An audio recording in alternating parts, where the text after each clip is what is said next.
Sir, 2 Telugu రాష్ట్రాల్లో ఉన్న neat అకాడమీలో ఎగ్జామ్ పేపర్స్ ని ప్రిపేర్ చేసే విధానాల్లో నేషనల్ టెస్టింగ్ ఏజెన్సీ యొక్క స్టాండర్డ్స్ కన్నా బయటకు వెళ్లి బియాండ్ గా ప్రిపేర్ చేస్తున్నారు. ఈ విధంగా ప్రిపేర్ చేయడం వల్ల స్టూడెంట్ కి చాలా వరకు స్ట్రెస్ పెరుగుతుంది. అలాగే డిమోటివేట్ కూడా అవుతున్నారు అనేది చాలా మంది స్టూడెంట్స్ మరియు పేరెంట్స్ యొక్క వాదన. ఈ విషయంలో మీ యొక్క ఒపీనియన్ కొంచెం బ్రీఫ్ గా చెప్పండి. యాక్చువల్‌గా నువ్వు చెప్పింది కరెక్ట్. ఎందుకంటే చాలా కాలేజెస్, చాలా అకాడమీస్‌లో ఉన్నట్టుగా నార్త్ ఇండియాలో పర్టిక్యులర్ రాజస్థాన్, ఢిల్లీలో ఉన్న ఫేమస్ అకాడమీస్ చాలా వరకు ఏపీ, తెలంగాణకొచ్చి బ్రాంచెస్ ఓపెన్ చేశారు. ఫ్రాంచైజ్ ఇచ్చారు. ఈవెన్ ఆంధ్ర, తెలంగాణలో కూడా కొన్ని కొన్ని కాలేజ్ చాలా బ్రాంచెస్ ఉన్నాయి. అండ్ ఆఫ్‌కోర్స్ ఇక్కడ డిసడ్వాంటేజ్ ఏంటంటే ఈ నార్త్ ఇండియన్ అకాడమీస్ యొక్క మెయిన్ బ్రాంచెస్ రాజస్థాన్ కోటాలోను, ఢిల్లీలో ఉంటాయి. అక్కడే వాళ్ళ మెయిన్ హెడ్ చైర్మన్ గాని, వాళ్ళ ఇంపార్టెంట్ ఫ్యాకల్టీ అక్కడే ఉంటారు. ఇక్కడ ఓపెన్ చేసిన బ్రాంచెస్‌లో, ఫ్రాంచైజెస్‌లో మోస్ట్లీ రన్ చేసేవాళ్ళు అంత క్యాపబుల్ క్యాండిడేట్స్ ఉండకపోవచ్చు మోస్ట్లీ. ఎందుకంటే త్రూఅవుట్ ఇండియాలో వాళ్ళు చాలా బ్రాంచ్‌లు ఉన్నాయి. మీరు చూసుకుంటే ఈ నార్త్ ఇండియన్ అకాడమీస్ ప్రతి స్టేట్‌లో బ్రాంచ్ ఓపెన్ చేశారు. కానీ ప్రతి దగ్గర టాప్ ఫ్యాకల్టీని పెడతారు, ప్రతి దగ్గర చైర్మన్ దగ్గర చూసుకుంటారని చెప్పలేం కదా.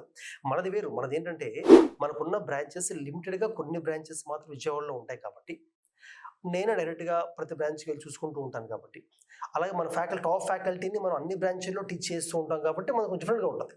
అలాగే ఇంకో పాయింట్ చూస్తే ఈ కాంపిటీషన్‌లో అంటే ఈ అకాడమీ బాగుంటదా? ఈ కాలేజ్ బాగుంటదా? అనే కాంపిటీషన్‌లో చాలా అకాడమీస్ ఏం చేస్తున్నాయంటే వాళ్ళ మెటీరియల్‌ని, వాళ్ళ పిల్లలకి ఇచ్చే అసైన్‌మెంట్స్‌ని, పిల్లలకి పెట్టే ఎగ్జామ్స్‌ని బాగా డిఫికల్ట్ చేసేస్తున్నాయి.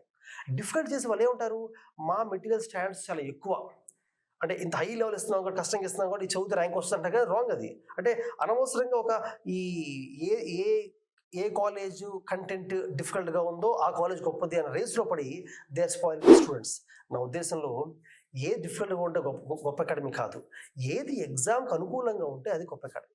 ఫర్ ఎగ్జాంపుల్ మీరు ఈ సంవత్సరం చూసుకోండి. ఫర్ ఎగ్జాంపుల్ బాటనీ తీసుకోండి. బాటనీ, జువాలజీలో ఒక 2 క్వశ్చన్లు తప్ప మిగతా క్వశ్చన్స్ అన్నీ కూడా they came from NCERT only. Chemistry కూడా మొత్తం ఎన్‌సీఈఆర్‌టీ నుంచి వచ్చింది, ఒక క్వశ్చన్ తప్ప. ఫిజిక్స్ అంటే ఓకే, ఫిజిక్స్ అంటే కాన్సెప్ట్స్ ఎన్‌సీఈఆర్‌టీ అయినా అప్లికేషన్ కొంచెం బయటికి వెళ్ళాలి. నిజంగానే ఎన్‌సీఈఆర్‌టీలో ఇచ్చిన ఎగ్జాంపుల్స్ సరిపోవు ఫిజిక్స్‌కి, కొంచెం బయట ఎగ్జాంపుల్స్ చేయాలి. కానీ బాటనీ, జువాలజీ, కెమిస్ట్రీ అయితే మోస్ట్ ఎన్సీ సరిపోతుంది.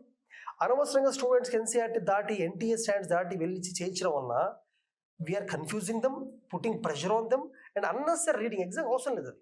అందుకని మన కాలేజ్లో మాత్రం, మన శరత్చంద్ర జూనియర్ కాలేజ్లో, మన శరత్చంద్ర ఐఐటి అండ్ నీట్ అకాడమీలో, మెడికల్ అకాడమీలో మాత్రం ఎన్‌సీఈఆర్‌టీ మీద బేస్ చేసి ఇచ్చేస్తాము. ఫిజిక్స్ మాత్రం కొంతవరకు కాన్సెప్ట్స్ ఎన్‌సీఈఆర్‌టీ అయినా అప్లికేషన్ ప్రాబ్లమ్స్ మాత్రం కొంచెం బియాండ్ వెళ్ళి బయటకి చేస్తూ ఉంటాము. దానివల్ల ఏమవుతుందంటే స్టూడెంట్స్ ఎగ్జామ్ ప్రిపేర్ అవుతారు. ఎగ్జామ్ హాల్కి వెళ్ళినప్పటికీ ఈ ఎన్‌సీఈఆర్‌టీస్ని ఎక్కువ రివిజన్ చేయడం వలన they can easily score very good marks. For example ఇప్పుడు మీరు చూస్తే మన 2 years బ్యాక్ 700 మార్క్స్ దాటిన 2025లో 2025 నీట్ ఎగ్జామ్లో ఎవరికి 700 దాటల. ఎవరో ఒకరికి దాటింది ఇండియా మొత్తంలో. 600 దాటింది ఎక్కువ మందికి. అంతకుముందు సంవత్సరం 700 దాటింది కొంతమందికి.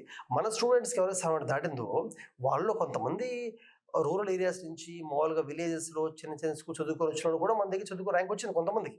అంటే మనకు వచ్చిన ఆ 100 ర్యాంక్స్లో రఫ్గా ఒక 100 ర్యాంక్స్లో కనీసం 25 స్టూడెంట్స్ మీరు చూసుకుంటే వాళ్ళు 10th క్లాస్ దాకా అది మంచి స్కూలింగ్ ఏమీ లేదు. నీట్ ఫౌండేషన్ కూడా స్ట్రాంగ్‌గా ఏం లేదు వాళ్ళకి. మ్యాథ్స్ స్ట్రాంగ్ ఏం కాదు. కానీ జస్ట్ 2 yearsలో మన దగ్గర ఎలా ర్యాంక్ సాధించగలిగాం?